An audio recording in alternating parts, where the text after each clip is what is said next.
আসসালামু আলাইকুম ওয়া রাহমাতুল্লাহি ওয়া বারাকাতুহু। বিসমিল্লাহির রহমানির রহিম। আলহামদুলিল্লাহি রাব্বিল আলামিন ওয়া সালাওয়াতু রাব্বি ওয়া সালামুহু আলান নবিয়্যিল আমিন নবিয়িনা মুহাম্মাদ ওয়া আলা আলিহি ওয়া সাহবিহি আজমাইন, আম্মা বা'দ। প্রিয় উপস্থিতি, আমাদের সাথী বন্ধুগণ, ফিকহ কোর্সের আজকের আলোচ্য বিষয় হচ্ছে কি কি কারণে ওযু বিনষ্ট হয় এবং ওযুর ক্ষেত্রে কিছু ত্রুটি বিচ্যুতি যেগুলো আমরা অনেকেই না জেনে না বুঝে করে থাকি। আমরা আসি এ বিষয়ে আলোচনা শুরু করি। প্রিয় বন্ধুগণ, ওযু করার পদ্ধতি জানলাম, কিন্তু যদি কি কারণে ওযু ভেঙে যায় এটা যদি না জানি, তাহলে এমন হতে পারে যে ওযু সুন্দরভাবে করেছি কিন্তু অজ্ঞতাবশত আমার ওযু ভেঙে গেছে, আমি খেয়ালই করিনি বা বুঝতেই পারিনি, তাহলে ওই ওযু করার কোনো অর্থ থাকলো না। এজন্যে ওযু ভঙ্গ হওয়ার যে কারণগুলো সেগুলো জানা জরুরি।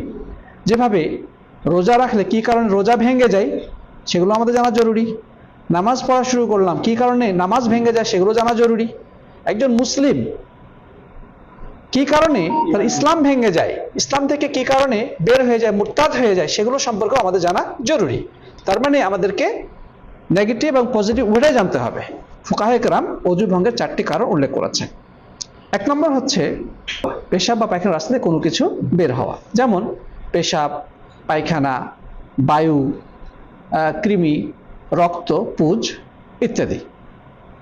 যদি পেশাব বা পায়খানার রাস্তা দিয়ে কোনো কিছু বের হয়, যেমন কেউ পেশাব করলো, পায়খানা করলো, অথবা অসুস্থতার কারণে পেশাব বা পায়খানার দ্বার দিয়ে রক্ত বা পুজ বের হলো, মোট কথা পেশাবের রাস্তা দিয়ে যা কিছুই বের হোক না কেন, যেমন কৃমি যদি বের হয়, পায়খানার রাস্তা দিয়ে কি কৃমি বের হয়ে যায়, ওযু থাকবে না? ওযু থাকবে না। তাহলে আমরা বলতে পারি যে পেশাব পায়খানার রাস্তা দিয়ে যা কিছুই বের হোক না কেন ওযু নষ্ট হয়ে যাবে। এখানে একটা কথা আছে, যদি মনি বা বীর্য বের হয় তাহলে ওযু যথেষ্ট না, তখন সেক্ষেত্রে গোসল করা আবশ্যক। আমরা গোসল নিয়ে ইনশাআল্লাহ যখন আলোচনা করবো বেশি আলোকপাত করবো আল্লাহ চাহে তো।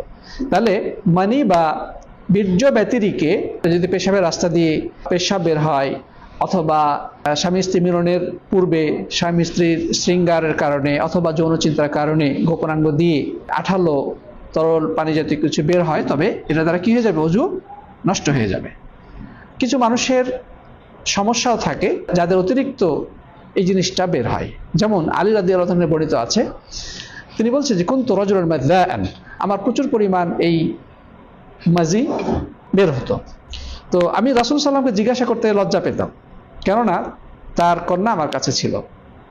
তো আমি মেকদাদকে অনুরোধ করলাম যে তুমি এই বিষয়ে রাসূলকে জিজ্ঞাসা করো তো, যে কি সমাধান।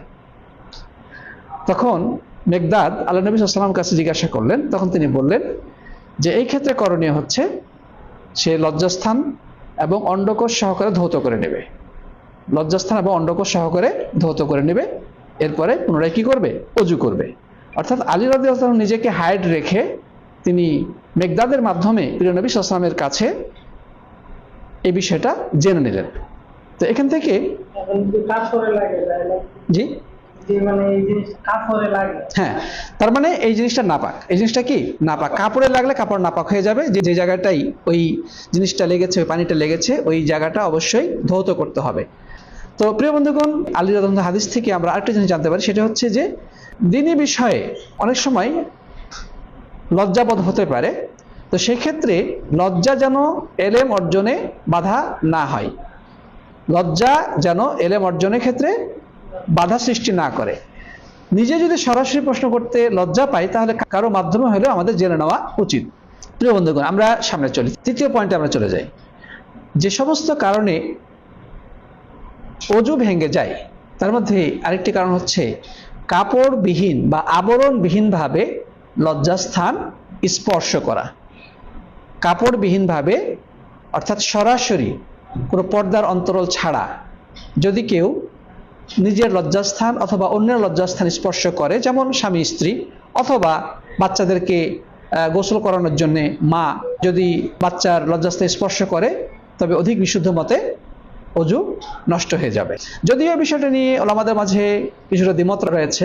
কেউ বলেছেন যে যদি উত্তেজনা সহকারে, যৌন উত্তেজনা সহকারে লজ্জাস্থান স্পর্শ করে তবেই ওযু ভঙ্গ হবে, অন্যথায় নয়। এ মর্মে কিছু আলেম মত ব্যক্ত করেছেন, আর কিছু আলেমের মতে আদৌ অজু ভাঙবে না। হানাফি মাযহাব অনুযায়ী লজ্জা স্পর্শ করলে অজু ভাঙে না। এবং একটা হাদিসও রয়েছে, আল্লাহ নবী সাল্লাল্লাহু আলাইহি ওয়াসাল্লাম বলেছেন ইন্নামা হিয়া বুদআতুম মিনকা, এটা তোমার শরীরেরই একটা অংশ। এটা একটা হাদিস। তবে অজু ভেঙে যাওয়ার পক্ষে যে হাদিস, সেটা পরবর্তীর হাদিস, অর্থাৎ আগের হাদিসটা মানসুখ বা রহিত। আলমগঞ্জেরা বলেছেন যে প্রথম পর্যায়ে এটি অজু ভঙ্গের কারণ হিসেবে গণ্য করা হতো না। নবী সাল্লাল্লাহু আলাইহি ওয়াসাল্লাম বলছে এটা তোমার শরীরেরই একটা অংশ। কিন্তু পরবর্তীতে প্রিয় নবী সাল্লাল্লাহু আলাইহি ওয়াসাল্লাম যেটা বলেছেন সেটা হচ্ছে যে মান মাসসা যাকারাহু ফালিয়াতাওয়াদ্দা, যে ব্যক্তি তার লজ্জাস্থান স্পর্শ করলো সে যেন কি করে, অজু করে নেয়। অনুরূপভাবে এটা নারীদের ক্ষেত্রে, নারী পুরুষ সকলের ক্ষেত্রে একই বিধান।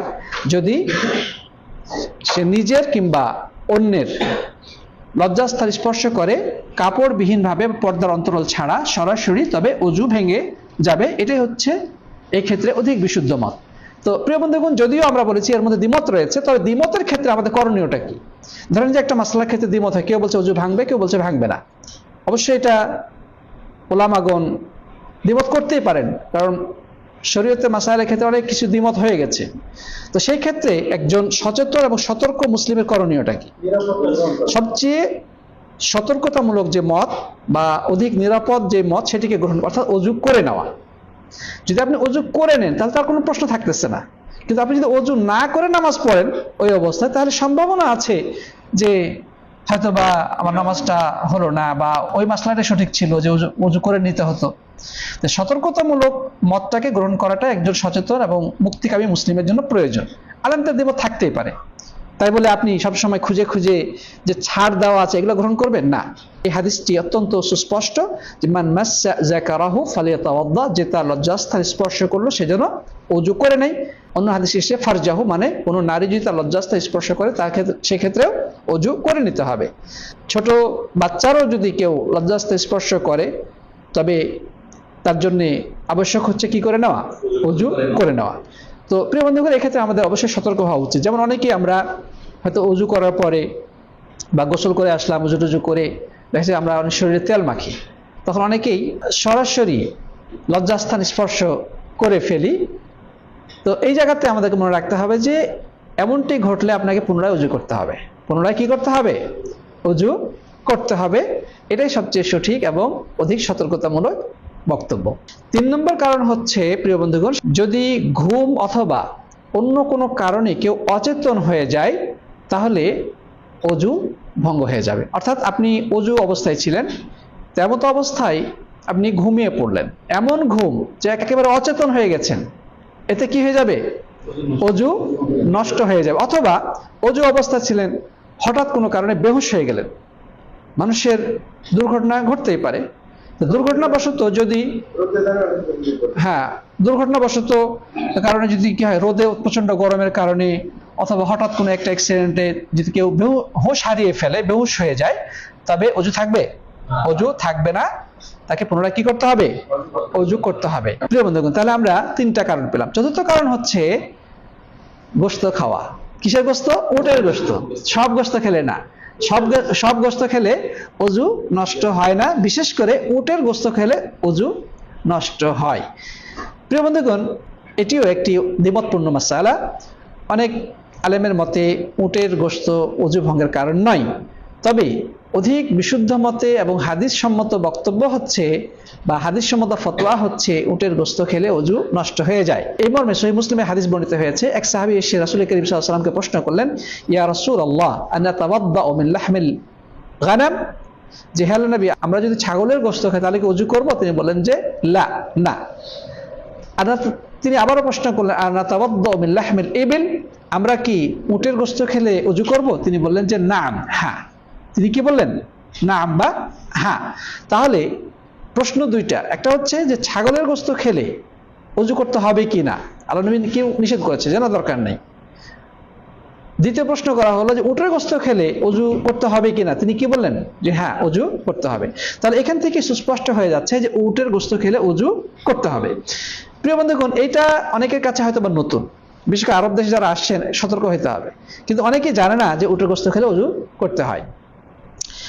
নতুন এই কারণে যে আমাদের হানাফি মাযহাবে এটাকে ওযু ভঙ্গের কারণ হিসেবে গণ্য করা হয় না, কিন্তু সহিহ মুসলিমে এই হাদিসটি সুস্পষ্ট, যেখানে আল্লাহ নবী সাল্লাল্লাহু আলাইহি ওয়াসাল্লাম ওযু করতে বলেছেন। তো ইনারা এবার জবাব দেন, কইছে না, এই হাদিসের অর্থ ওযু করা মানে হাত মুখ ধোয়া। তো এটা কেমন কথা হইলো? ওনারা বলতে উটের গোশত খাইলে হাত মুখ ধুইতে হবে, আর ছাগলের গোশত খাইলে হাত মুখ ধুইতে হবে না, এটা কোনো কথা হইতে পারে? হ্যাঁ, গরু, ছাগল, হাঁস, মুরগি সবকিছুতে আমরা গোশত খাইতে পারি, তাই বলে আপনার ওগুলোতে হাত ধোয়ার দরকার নাই, শুধু উটের গোশত খেলে হাত ধুইতে হবে? এটা কোন ধরনের বক্তব্য?